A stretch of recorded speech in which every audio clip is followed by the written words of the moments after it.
Hey everybody, welcome to the Australian Business Show. I'm super excited today because we're doing something we've never done before. That's a collaboration with Living Life on Your Terms, Relentless Life on Your Terms. Indeed. Christofi and from Reventon. So pumped about that. As you know, on the Australian Business Show, we get to talk to some of Australia's best entrepreneurs, and today is a really exciting one because I know Chris has got an incredible story, an amazing positive mental attitude that we want to share with you as we talk about how he got started, some of the challenges he had, and what he's doing now. How are you, Chris? Very good. Thanks for having me on my show and your show. Exactly. First time we're doing a collaboration with both of our podcasts. I'm very excited. Nick, thanks for being here. Thanks for having me. Thank you for being here. Oh, indeed. Tell us a bit about your story, Nick. Your entrepreneurial journey. Let's start from the start and let's go through as much content as we possibly can, sharing stories, asking questions and lessons. So we're going to be jam-packed. So I'm going to talk quick as fast as I can. Good. I'll keep it short. I was one of those people who never really knew what I wanted to do. I got a mate up in Sydney that's a surgeon these days, and from the day I met him at 13 years old, he was always going to be a surgeon, right? But I came through school having no idea where I wanted to go, who I wanted to be in life and in business, or just in a job, So I didn't really have entrepreneurial parents. And I think my experience and the people, I speak to a lot of very successful people, yourself included. And one of the things that they talk about is luck, right? And it's a tough word because when you throw luck at something, how can you affect luck? So I spent a lot of time thinking about that. I would say that my journey into business was luck, but it's like sport. You position yourself, and when the ball comes to you, you're in the right position to kick the goal. So if you can affect luck in any way, to me, it's about being prepared. It's about being open, about having a positive mindset. And so I found an opportunity I came into sales by default. I found an opportunity to buy a business.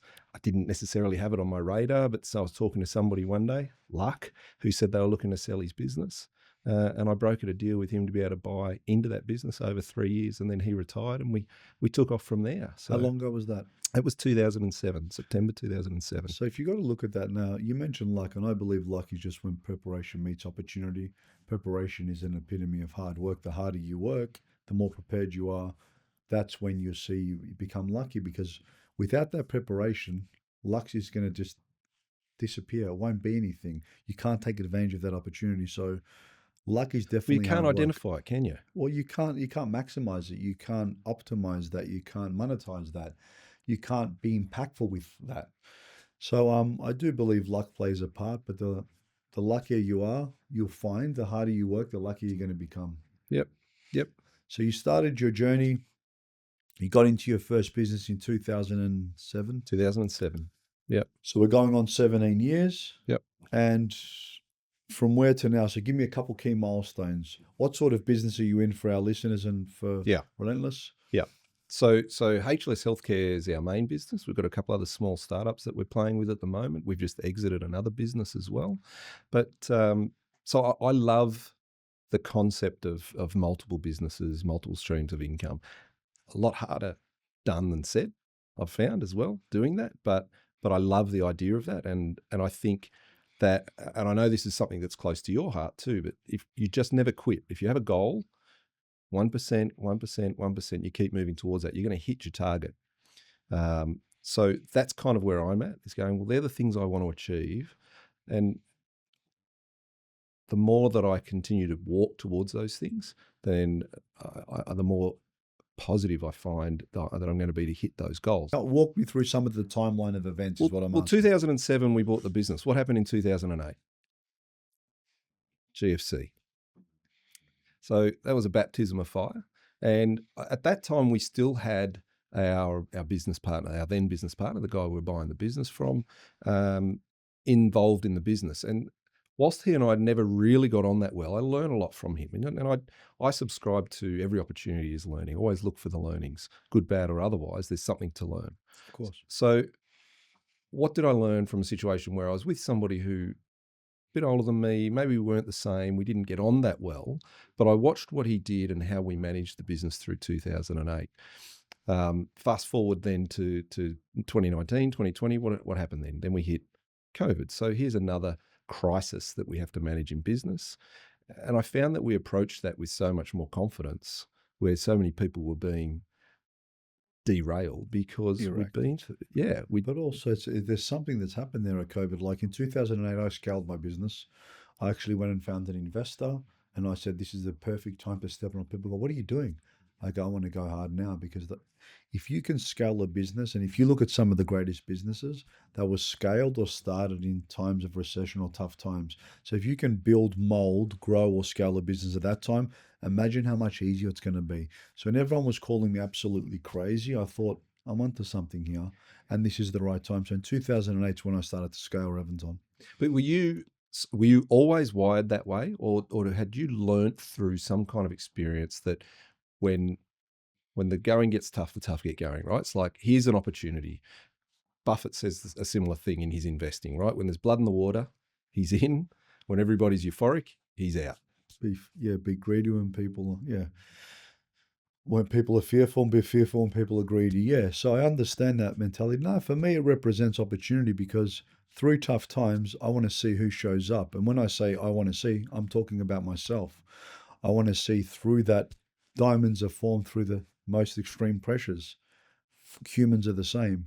People that have gone through something and that have used that as an opportunity for growth in their mental capacity, in their ability to scale a business. For me, that's what's exciting. So when going back to what you mentioned, when the GFC hit, I thought this is a good opportunity because you're looking under the bonnet of your car and seeing where can I maximize? Where are my efficiencies here? Yep. When things are going really well, sometimes you're just a little bit more blasé about things.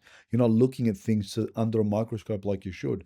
So when COVID hit, for me, I found that as a real exciting time. Yes, it was unknown, but if you look at Ray Dalio talks a lot about whatever you haven't seen in your lifetime, it's happened before. It just might have happened in another lifetime. So if you look back 150, 200 years, it's happened before.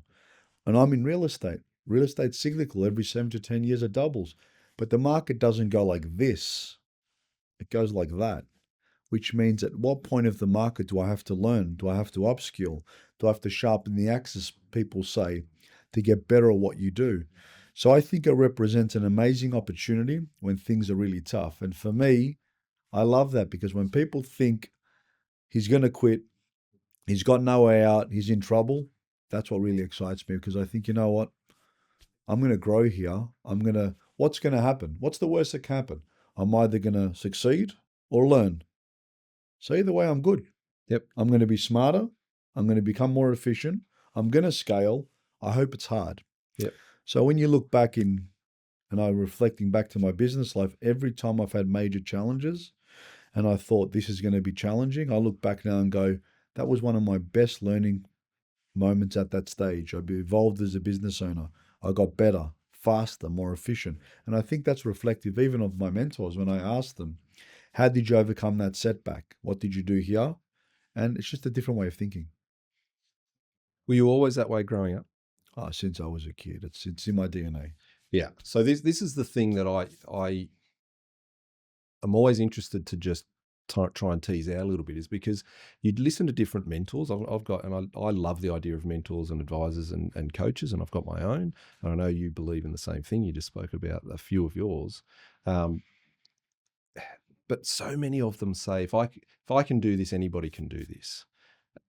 There's some truth in that, but there's also the people I meet now. I've heard you talk about dyslexia and ADHD. I don't know if you were saying it in jest. I don't think you probably were. But if you do you suffer from those things? All those things. When I was at school, I couldn't focus. Yeah. Never read a book. When I Yeah. left school, like now I'm an avid learner. Yeah. I'm an avid reader. I'm an avid student of business, mindset, money. I try to book sometimes more than a book a week Yeah. through listening and reading. So I'm an avid Yeah. learner now. So yeah, it became even more of a challenge, but it's even more rewarding now. So this is the thing that I try and I think about these things all the time. You know, whether I'm sitting on a plane, I do travel a lot. I don't know about you, but I try to rationalize in my head or try to understand, well, what is it that makes the super successful, but also where are people at now and where do they want to get to? We talk about our personal story. When I say our, my wife and I, we fell pregnant first year out of high school. I read that you had your first kid at 19. At 19. Wow.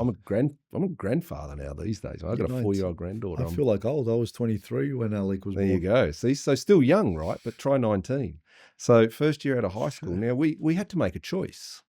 And this is, I think, what you're talking about, mindset. We had to make a choice. We could become a statistic, stay on the tit of the government, trying to live on social welfare and just make ends meet and get a job and live a life. But I never wanted that. So is it something that's ingrained in us from the beginning? Or Look, I believe yes, but you know what you said, anyone can do it. I believe that's the case, but I think if you dig into that deeper, does everyone want to do it? I want the success, I want the money, but I'm not willing to do the or work. is everyone prepared to do it? Because discipline, hard work is discipline. Discipline means you sacrifice other things. Yeah. So you don't go to a party. You're going to work. You don't go to certain things. For me, it was never an issue because I want to sacrifice now for later. It's like the marshmallow test. You sacrifice one now to get two later. Not many people are willing. They say they're willing to do it, but are they willing to do it? And if it was easy, I guess everyone would do it. Yep. But I guess it's, for me, it's not really a choice. I love it. It's a passion. It's easy. For me to say no to something, people talk about FOMO. I've got a fear of getting invited to many stuff. I don't want to go. I'm happy to not go. I'm happy to stay home. I'm happy to read. I'm happy to do some. Yes, I've done a lot of crazy fun things, but if I come down to having to work or to my personal development or something that's spiritual to me or my family, I'm picking that. I've got no issue not going somewhere. Yeah. Yep. FOMO is an interesting motivator. So you're 19. You had your first kid. Yeah. Yep. Now you're a grandfather of 3. How many kids have you got, Nick? 3 boys. You got 3 boys and you're a grandfather of 3. Yeah. Don't tell me they're all boys. No, 2 girls, 1 boy. There you go. You got a couple of girls. Finally. So Nick, since you started your business to now, how were you able to scale it and to what level? Yeah. I think you said it before. It's hard work, and I think anything worthwhile comes at a sacrifice. It's just whether you're prepared to pay that price. We had the kids young. We got into business. But we would spend 7 days a week for probably the first at least 4 years in that business, working 7 days a week, probably 12-hour days. On the weekend, the kids, we already had kids, they'd be at the office with us, with their scooters, with their bikes. We'd load them up, we'd take them in there. They'd ride around the car park and we'd be working all weekend. And they've seen that and they grew up with that. So how did we do it? We worked bloody hard because we knew that we wanted to achieve something of significance. And then it was about having amazing people, and we've had some amazing people come through the business as well. So a couple of them now are approaching, one of them's 12 years with us now, so nearly the beginning, and others not so long. And that's okay. I think sometimes they align with your vision and your values, and sometimes they don't, and sometimes that changes over time as well. And in fact, it changes in business, and whether that's moved to a place where it's still right for them and part of their journey or not, then they move on, and that's all right. That's cool. So like people are transient too, I found in business. Vision changes over time. People want to start, they have the right intentions. And back in the day, I would train someone for 4 or 5 years and they'd leave. And I used to get upset because that's so much hard work. Yep. And now if someone leaves in 2 to 4 years, I'm so happy because in my mind, I think I facilitated growth for this individual. I offered them a great opportunity. They made money. I'm hoping they grew and they go on to do great things. So when someone leaves, and I heard a lot of competitors poach staff and they think I'd be upset. And I go, you know what? If they've got a good opportunity, I'm happy for that person because I've facilitated growth and opportunity. I hope they've learned something from me and I wish them nothing but the best. But at the start when I was more inexperienced, I think I've put so much work into this person. But now I see it very, very different. So if it's 1 year, 2 years, 5 years, or 10 years, that's fine. Yeah, I like that philosophy because I've been there, and even sometimes still, because it's like a form of rejection almost, right? It's like, what do you mean you're leaving? This is the best place in the world to work. It is, but I remember I had a close friend of mine, and it bothered me because he was a close friend, and I remember he was a manager for 5 years, and I bought him a Rolex, and a week later he resigned, and someone goes to me, "Did he give you the watch back?" I said no. And he actually offered me the watch. He goes, I don't want to take this watch. Yeah, right. And I said, absolutely not. This is for the That's tenure for the you gave me, yeah. not for before. But if you stayed long, I would have bought you a gold one. And he stayed. Yeah. And I go, why was I so upset? Because he was a very close friend of mine. But he got offered a great opportunity and we stayed in contact. He came back a couple of years later, stayed for another 3.5 years, and now he's on his own again. And we are still to this day, just had his second kid. To this day, we're very, very close. We still talk. And I remember my partner at the time said, why are you so upset? And it wasn't the fact that he was leaving, it's the fact that he was such a close friend of mine. Yeah. And then I thought to myself, that doesn't have to change. We're still amazing friends. I don't see him as much, obviously, because I'm at work a lot, he's at work. But that was the key thing. And as it's going on and you're getting older, you start to mature and see things different. And I'm very proud of him. He's done great things. Still proud to say he wears the watch as well, and he always thinks of the company and me. So that's always a good thing. He killed the experiment for everyone else, though. Yeah. That was the second Rolex after a 5-year tenure. But after he left, Yeah. now they get Breitlings or tags. That's still pretty good, though. Yeah, absolutely. Yeah, absolutely. It's good. We did a similar thing for Irene, who's been with us for now 12 years. Took her out. We bought her a watch. It's, I know, I'm a watch guy. You're a watch guy. I know that. So, I think it's nice to reward these people that give you so much of their life. What they're there 5 days of their 7, right? It's Working a significant. You spend more time at work than you do with your family. So you want to be working with people that you enjoy. Yep. You collaborate well together. Yep. You problem solve well together. And you just enjoy their company and you bring the best out in each other. So for me, you mentioned at the start, people. I've always had amazing people around me. I've been very fortunate to attract one of the greatest teams on the planet. I work with good people. It makes it easy for me. So when you have stress, it's good stress because you deal with it together. If I'm in the trenches with someone, I pick my team. So let's talk to that person that's building a business, wants to build a business, because you hear all the time, right? Business would be great if it wasn't for people. Now, it doesn't sound to me like you would subscribe to that. I'm sure you've had your own experiences over the journey, but in the main, it sounds like call it luck, call it you've got a talent for finding, recruiting, and retaining good people. But what about that person out there that has got to learn that skill, is thinking about hiring that first person or that next person? How do you manage your recruitment process? How do you find those people, and how do you then maintain that Going team? one back, you never have a business problem, I heard once. It's always a people problem. Everything stems from their biggest asset and the biggest liability if they're not managed correctly, or if you got to manage yourself first. Well, how do you attract good talent?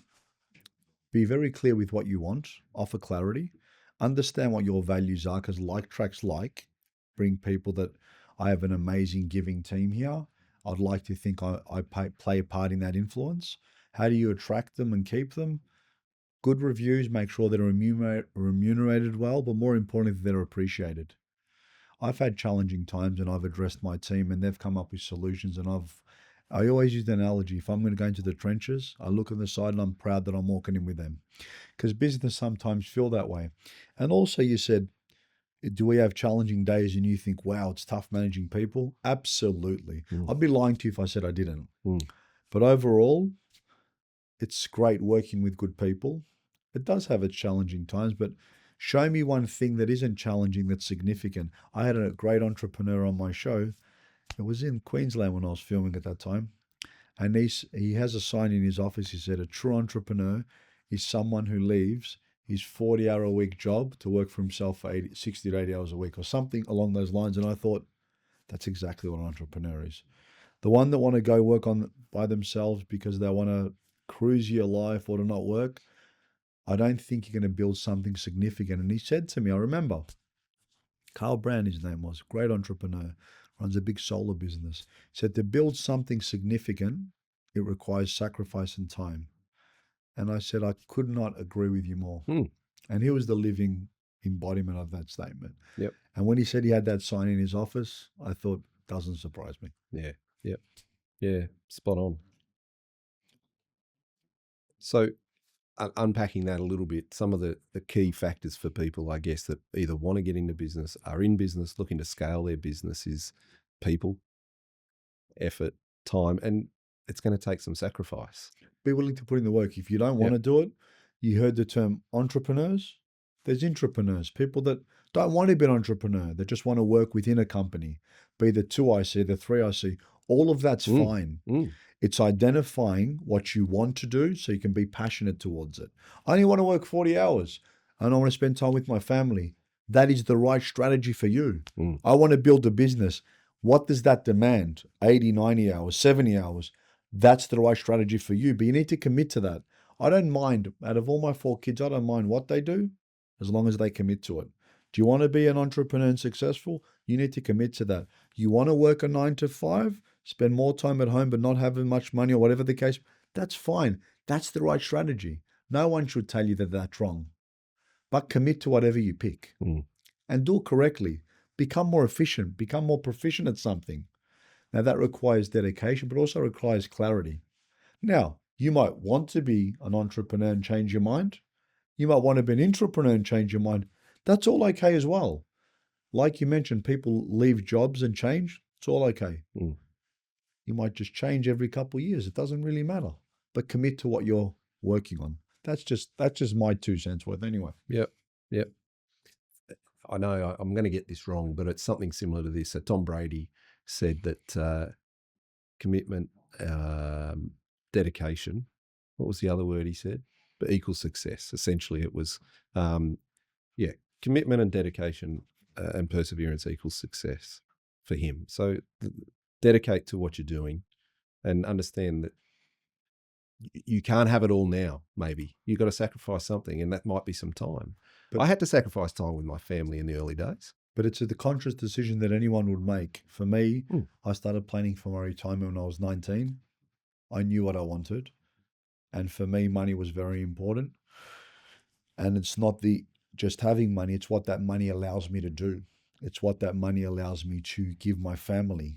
It's the impact that I can create on the community. I'm not suggesting that it's only money. You can volunteer time if you don't have money. You can volunteer. For me, I'm fortunate I can give time and money. I give both. I feel it's my obligation as a leader of the community to do these things. But anything that you do, and I've heard someone say, requires money, food, clothes, going out, education, health, pick it. It requires money. So for me, it was always important. And people go, oh, it's about money. I go, I work and operate and I need to earn money because of the lifestyle that I want, but I also want to give a lot. To give a lot, I need to make sure that I not just have emotional support and financial support. You need to feed yourself first to become stronger to give more. I remember I said to someone, he asked me what you earn, and I told him X. It was a long time ago. He goes, what do you do with that? And I told him, he goes, you know what the most important thing is? He goes, why do you want to earn more money? I said, because I want to help people. And his words are, get into a position of power so you can truly have a bigger impact. And that stayed with me. And he said that many, many years ago. Mm. So my ex-partner's uncle, who's very successful, worth hundreds of millions. And I thought, that's so impactful. Get into a true position of power, then you can help more. You give a lot? I do my best. Yeah. When did you start doing that? Oh, many years. So, Ever since I did you could. wait? I guess my question is, because this is something that I probably kick myself about that I've got to do better at, to be honest, if I'm to be a little bit vulnerable on that. But we wait until we can afford it, or we wait until it's the right time. But I don't think it's ever the right time. It's like having kids, right? Oh, you wait till you have you can never afford to have kids. But Yeah, look, I had my remember I wanted to have 4 or 5 properties before I had my first kid and be financially stable. And my best friend's father said, Chris, you're never going to be ready to have a kid. You just have a kid. That was an analogy he gave. But I always used to give. Now I'm giving a lot more than I did before. Sure. And I plan to give a lot more in the future. Very proud with the work we do at Vinnie's. For 20, we're the highest active fundraiser. We're about to auction a house in November, which we fully paid off. We're going to raise about $1 million there. So my philanthropy work is equally as important to me as my current career and work. So I want to give a lot more and I want to make a lot more. So every year we push more and more and more and more. So I've done the Vinnie CEO Sleep Out for 7 years. And I'm an ambassador to that cause. So yeah, but in my mind, I know I can do more. I know I can give more. I give my time and I give considerable amounts of money. But if I can earn more and when I make more, I can give more. But as long as I keep pushing forward, and it keeps increasing, that's good for me. Yeah. So every year we've done that, and this year is going to be monumental. We're going to raise over $1 million in 1 year. So that's for me is what gets me out of bed and excited. Yeah, that's amazing. Yeah, well done. Well done. You can impact more lives with money than you can without, right? 100%, but it's also time. It's good deeds. Money doesn't, kindness doesn't extend to money always. You can just be kind. You can just smile and give a warm smile to someone walking on the street. You can give them a sandwich. You can do so many things. I find, and it's just an opinion, it's a cop out. I don't have money, or when I have money, I'll give. You can still walk past someone and smile. You can still be polite. Offer a sandwich, bottle of water, can of something. You can still do that now, surely. Do something. Do something that will ripple into someone's life. Now, when you've got more money, now you've heard this saying as much as me, success doesn't build character, it reveals it. I believe that. If people are truly philanthropic for the right reasons, as they grow and build in a substance, they're going to do that more. Yeah. If they're not nice or not kind, it's only going to make that even more highlighted. Yeah. And I see that in a lot of people. And I look at really successful people, financially I'm referring to, but I look at how they are as a human being. That's more important to me. Someone that's financially successful, that's humble and treats people nice, that's who I aspire to be. Not someone who's got a lot of money and you hear someone not being nice to a waiter or something like that. I really switch off when I see that. I don't like that. I don't appreciate that. Yeah, love it. Can we go right back to the beginning for you? You said you were in $300 and something thousand debt, nearly bankrupt. You moved back in with your parents. That's correct. Did you have your son at that stage? So the hardest part of the story was I was 23, making $300,000 a year, had 8 properties to my name, doing quite well for a young fella. We are talking 21 years ago. The company I was working for into receivership owed me about $780,000. Got into a bad lifestyle choices. Within a year, my life turned upside down. Lost everything. Had to move back into my parents at a debt of $348,000. But the worst part of the story was at the time I had a 1-year-old son. I told you I had a 23. He contracted bacterial meningitis, almost died, and he was hospitalized for 2.5 weeks. So I almost lost my son. And then I moved back into my parents, starting from nothing. That was the most challenging part of that. But I knew the larger the setback, the greater the comeback. It's a big setback for me. I'm going to look back at this and say, this was the pivotal moment. This is the example that I want to show my son, that you never quit. Now's when you got to show up. So as easy as it was to quit, and it did cross my mind, I don't have that in my nature, and it's something I would never do.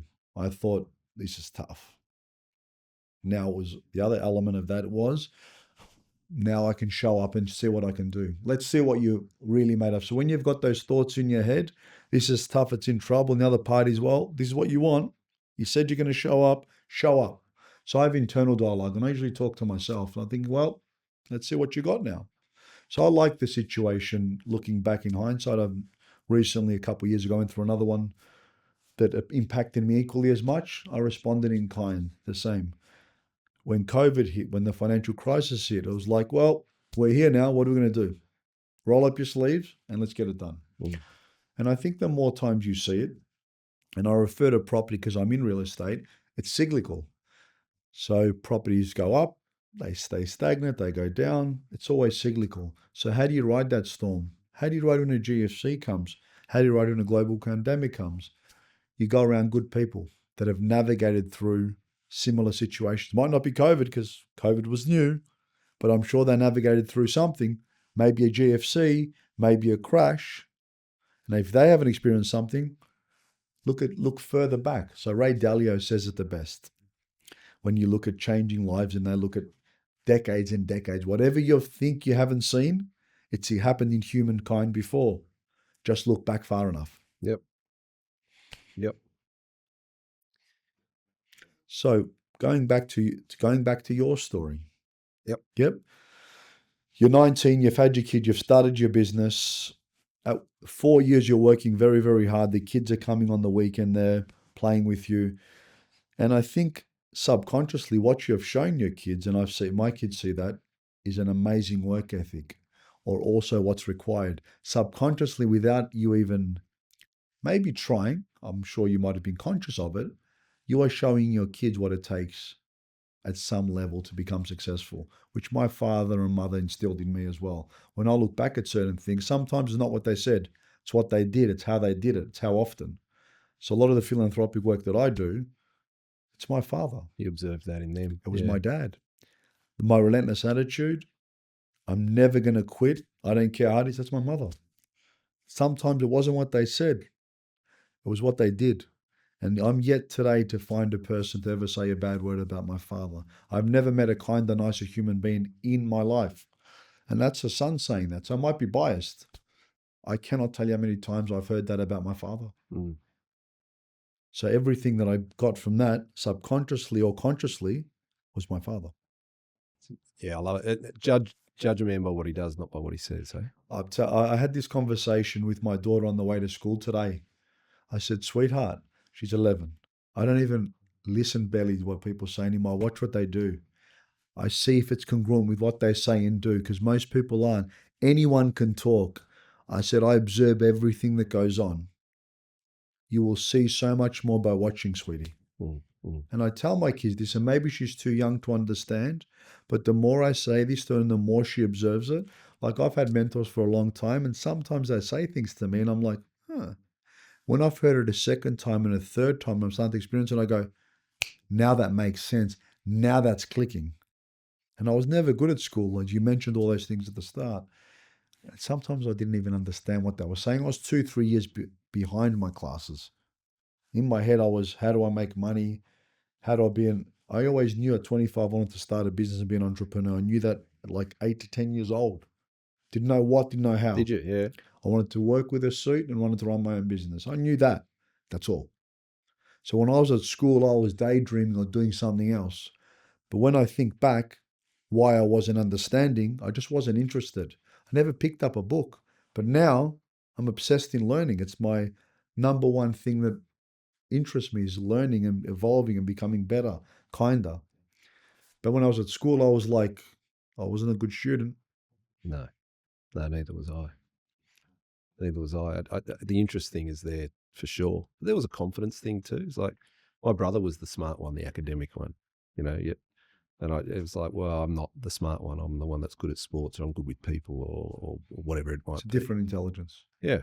People don't see that. There's emotional intelligence for me is a lot more important, or it's a much more valuable life skill to be able to navigate people, to navigate your emotions, to get people to collaborate. That for me is much more effective than being able to recite a book. You said something before about books, just picking up on the book thing, and it's something somebody said to me a couple of weeks ago, and I've started doing it.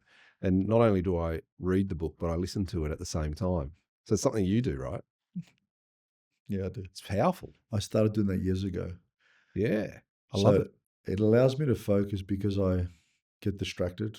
And I mentioned I've got ADHD and stuff, and I want my vocabulary to increase. So by buying the book, audio, and I put my Bose sets on, it's being read to me while I'm reading the book. And it allows me to stay focused, and I can do a book a week that way, or sometimes more. And it keeps me, people go, but that's quick. And I've got other things that I do. I also listen to Blinkist, which is a 15-minute summary of the book. So I listen to the book while I'm reading it. And then when I finish it, I find if it's on Blinkist and I hear the summary points to see if I took away the same summary points, to see what the Blinkist is like. Yeah. And now sometimes I do the Blinkist before I read the book and after, because I want to see what more am I retaining. I experiment with it because it's just curiosity. And I dive into one genre. So if it's emotional intelligence, I'll do 3-4 books on that. Sales, I'll do that. Personal development, I'll do that. And I try to do 2, 3, 4 books all at once. That's a good idea. Because I'm building momentum on that topic. Yeah. And every now and then, if I've just overloaded my brain, I'll pick up something, an autobiography. Yep. Could be a Branson one, could be a Trump, Musk, whatever. And that way, it's just light reading. Yeah. I love that. I love that you go for a genre and then you stick with that for a while. So you really immerse into that theme, right? Leadership. When I do Simon Sinek ones, I did 3, 4 of his books. I did a couple Eckhart Tolle books in a row. I want to put a few that, so then, I heard that again. I heard that again. Cool. Pause, listen. Or if I'm going through a certain challenging time in my life, so I had a few personal issues that I had to deal with, and I had to strategically think. I was reading books on strategy. Mm. I was reading books on negotiation, and I read a few of them. I was reading books on keeping my mind calm. So that's in front of me in the next 2 months. I've got to address this. I put 2 to 4 books in my mind on that specific topic. So what are you leaning into at the moment, Um, book-wise? I just finished now, I'm reading Emotional Intelligence. I just finished 7 Habits of Successful, Highly Effective People. Yeah. And now I'm reading Emotional Intelligence. So that's, they're the last two. Yeah. And what's the theme that you're focusing on? But just mindset, emotional intelligence, decision making. Being able to regulate your emotions, I think, is super important. Having a high emotional IQ can regulate everything. So trying to navigate being a father, business owner, and a good person, I want to know how to do this better and better because I can collaborate with people better. Yeah. I can be better. You got to show up for yourself first. So I want to be able to regulate my emotions. I saw that when I think it was The Last Dance by Michael Jordan. Tim Grosvenor was talking about who's his coach, who also coached Kobe Bryant. Wrote a book called Relentless. And he's got a course, which I've done all his courses as well, and Good to Great to Unstoppable. Amazing. And Relentless, obviously, I love that phrase. Mm. And he speaks about he's one of the only humans he's ever met that can switch on and out of the zone at will. So Michael Jordan was that good with his mindset that he could, when we're talking, bang, big game, I'm on, bang, he could do it at will. That's the level of control he had with his mind. And when I heard that, I go, that's fascinating. Imagine having a really crazy, hectic day, which we all do, we're human beings. I've got a massive meeting. Bang, and walk in and you're on. I'm on. And that's what he had the ability to do. Mm. I remember I had a similar story once. I was going through a tough financial time, ex-business partner, a few challenges. And my ex-CFO at the time knew financially what I was going through. It was one of the most challenging milestones of my business life. I showed up to work. I remember this. And I gave a presentation to my team. I have to inspire, motivate my team. I have zero in my tank. Gave one of the best presentations I could. And my ex-wife at the time spoke to my CFO and said, is Chris okay? He goes, yeah. Came in and delivered this unbelievable speech today. I did everything I could. I remember I was at 499 St Kilda Road. Got down from level 15, walked at the back. There was a park. I found the park bench on my own and I screamed as loud as I could. Just let everything I could out. I had left everything I could in that boardroom to inspire the team, to give them what I could. And then I had to go back down, let it all out and think, it's going to be okay. And I remember that clearly. When I saw that last dance, it took me back to that moment. It was gave everything. I left everything in that presentation. And then I went out and I let it all out. I don't think I've ever shared that story. It's a great story, and I love it because that's leadership, right? It's about them. It's not about you. You're going through a tough time, but you can't bring that into the door, into the office. I get my team depends on me to show up, so I've got to show up. So no matter what's going on, and at every time I just made sure of one thing: show up to work, put your best foot forward. That's it. So even when everything was going on, all I said is just show up. Then show up better. As long as you show up and don't quit, you can't lose. Mm. There was times where it was difficult, but that's with any business owner. When I hear some of my friends' stories or mentors, they've had times where it's about to implode, but you would never know. And they've turned it around. And I think, wow, how did you do that? One of my mentors, second generation business owner, his company's about to go into receivership. His dad built the business. He turned it around into a massive, massive success, worth hundreds and hundreds of millions. Very smart guy. But when he took over from his father, it was about to implode. Mm. The mental anguish and strain through those experiences. So I've been there too, and it's excruciating. It's very it's rewarding. It's the best though. When you look back at it and you look at your growth, you can attribute it, in my opinion, to those moments. And if you look at it and say, I showed up really well, what can I do better next time? you really reflect back on how leadership will really impact your team because you bring them along with the journey. If you're a good leader, you bring them along. And there's a lot of good books on leadership, like Simon Sinek talks about it a lot. Start with your why, know your why. Leaders eat last. Read that recently. Extreme Ownership, which is a Navy SEAL book by Jocko Willco. How Navy SEALs lead and win. You get so much good information. And a lot of these books, I'm referring to Extreme Ownership. This is life or death situations. Mm. When you look at what we're going through, it's not that bad. What is it? No one, if you make a mistake, no one's going to get shot or killed. Well, hopefully not. It's just business. So you'll get better. What's the worst that's going to happen? Show up tomorrow and off you go. So in that vein, nearly 2 times you've been bankrupt or close to? No, well, when I started the business, Yep. and I had a partnership go south, and I got at the time ripped off for 1.4 million, which was a lot of money back then, and I had It's a to. lot of money now. Yeah, but considering where my financial position was, it was like everything's relevant. If you're worth 100 million, it's not as bad. Sure. Back then, it was 1.4, and you haven't got much more. It's Yeah. a lot. Yeah. I had to settle 43 properties with 0 commissions. I paid all my wages, and I even paid his wages because he took them a lot of money and left. And I had 600 grand saved. I paid everyone, paid him, and I said, you know what? I flew up and I met developers that I never met. I met for the first time saying, who are you? And I told them I used to work with this guy.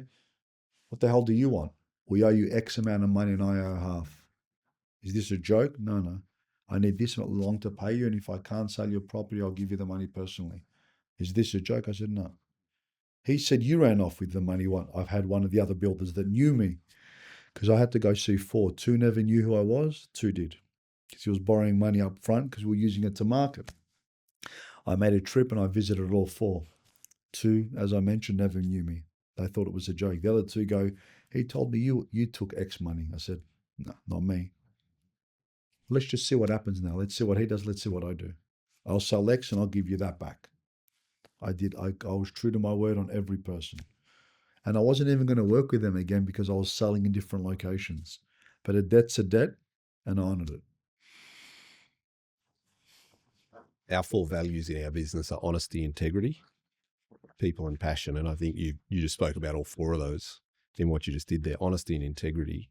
I don't think you've got a business unless you have at least those 2 things. What do you think about that? Look, it's even if you do, I wouldn't be a business that I'd want. So I'm sure I've seen a lot of people make money in an unscrupulous fashion. It's not for me. You do you, that's fine. For me, I want to do it a certain way. I want to have a positive impact. I want to make sure people are enjoying working here. That for me is more important than making money. How are you making money? Are you having a positive impact? They're the things that interest me. There's a lot of good operators out there that make a lot of money. What do you do with that money? What lives are you impacting? Are you doing good work outside your work as well? Do you help other people? That's to me is the mark of a good entrepreneur, a philanthropic person. It's not just about money, it's the impact. Legacy is measured more than just money. What do people say when you're not in the room? Would people help you if you're in need? When I had challenging times, my door was storming down with people. I was overwhelmed with how much support and help I had around me. It was incredible. When I needed it the most, if you needed 2 people, I had 10. And I like to attribute that because I was investing in these relationships when I wanted to, and not when I needed to. So my jar was overflowing with beautiful people because I invested in them prior for no reason other than I love people. So when I needed a favor, I didn't even have to ask. It was returned in kind. So I found through every challenge that I had, through rebuilding my business, that was a key thing. If I rocked up someone and I introduced myself, people knew who I was or found out pretty quick.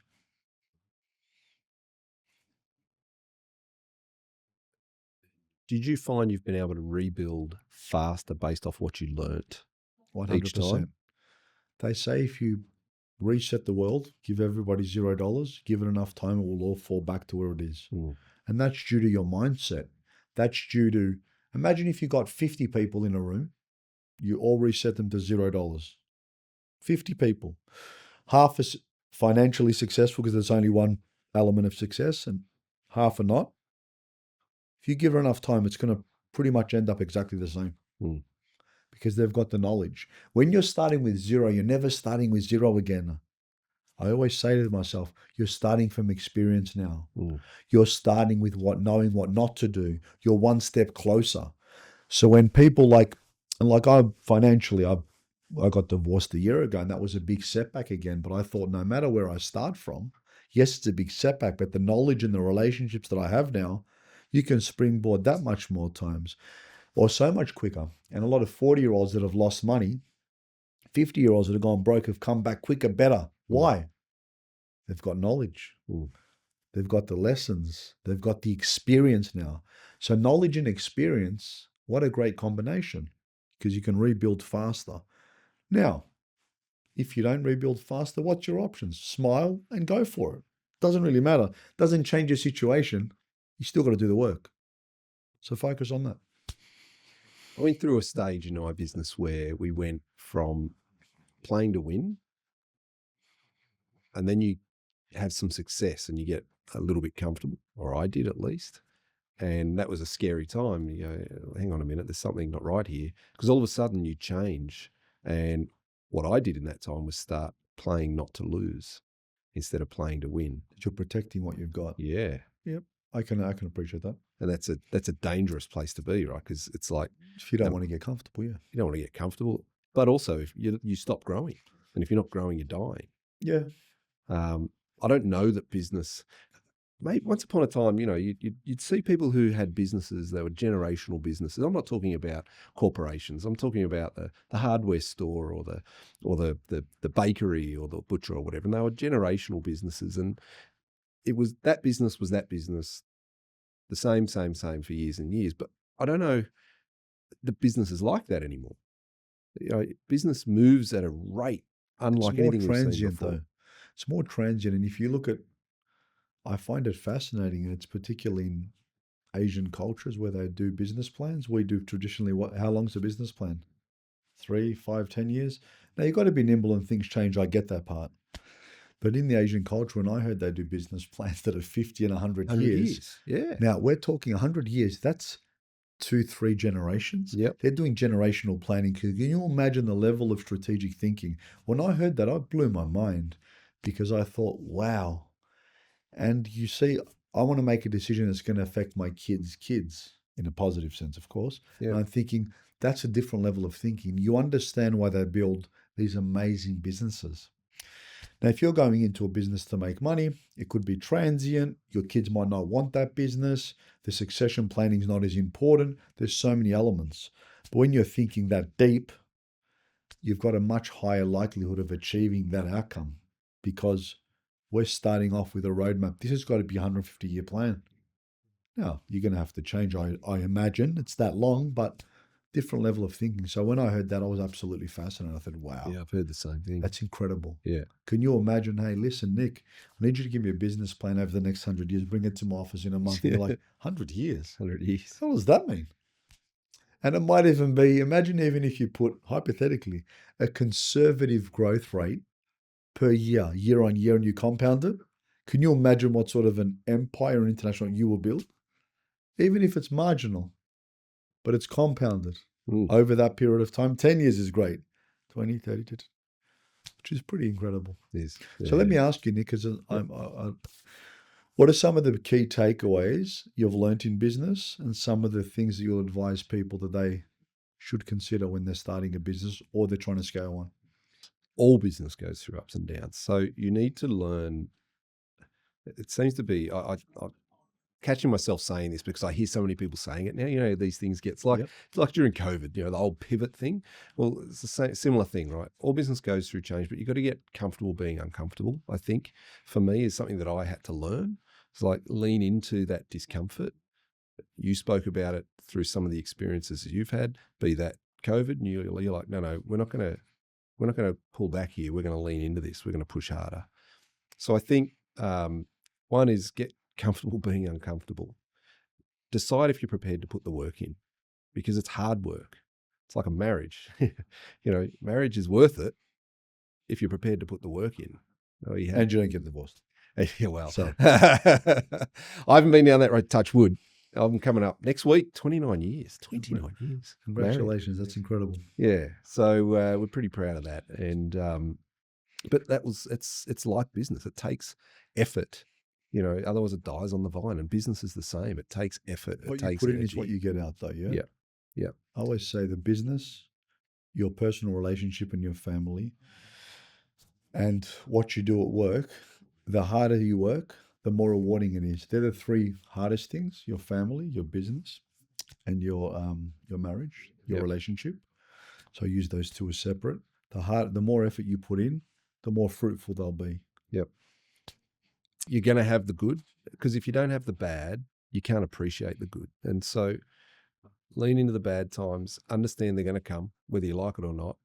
Learn how to work through those. When you do come through those, reflect on what did I learn and how can I do it better next time? And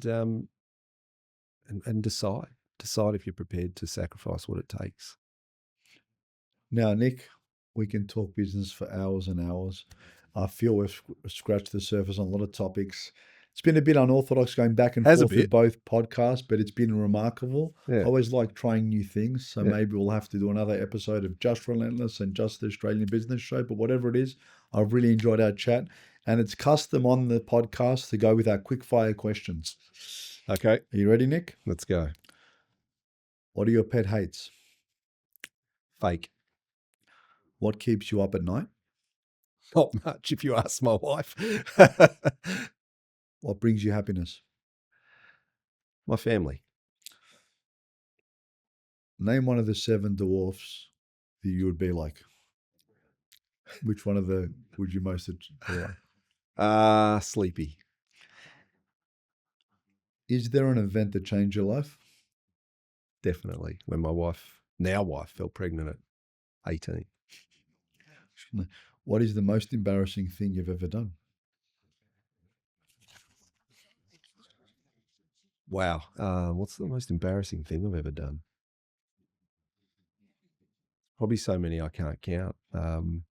Was I embarrassed to ring my girlfriend's parents and tell her that she was pregnant? That was pretty tough. Was it? Yeah. Now, in a movie, who would play you in a story of your life? What actor? Vince Vaughn. Yeah, there you go. What's the first thing you think of when you wake up? What have I got to do today? Favorite country you visited? Italy. Give me one piece of advice that you've heard, a great advice that you remember, piece of wisdom. Life breaks us all, but some of us are made stronger in the broken places. I love that. From a scale of 1 to 10, how much have you enjoyed not only being on my podcast, but collaborating? Yeah, it's good. Well, it's hard. I can't compare it to anything. I've done lots of podcasts, but this is the first collab. So, but mate, I'd give it a solid 9.75. Best collaboration you've ever done? Best collaboration I've ever done by far. There you go. Chris, we talk about a lot of stuff, business, a bit of life, a bit of personal, but I'd like to finish, and I ask all my guests this. There's a special dinner that you're putting on. Who are your celebrity guests that you're going to have there? Who would I have? Have Elon Musk. Yep.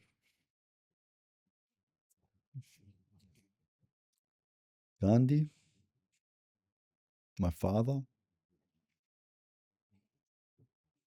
I don't want to get too religious, but I could have anyone there. Of course, I'd invite the big fella. Jesus would have to be there. He would be my number one. How many is that? 4. Is that everyone? You can have one more if you want. I'm not sure who the last one would be. Someone who's done some good in the world.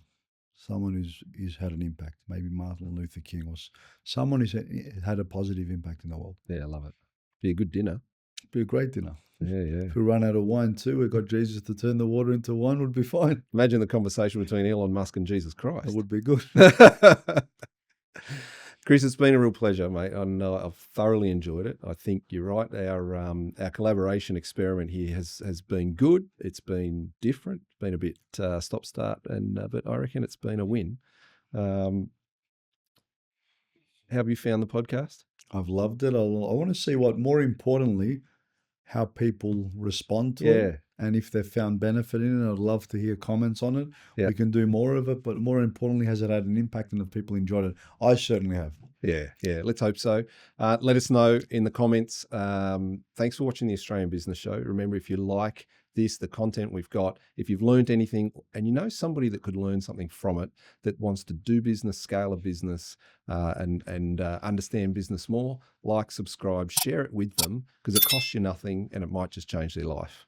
Thanks for watching, Chris. You're a legend. Thanks, mate.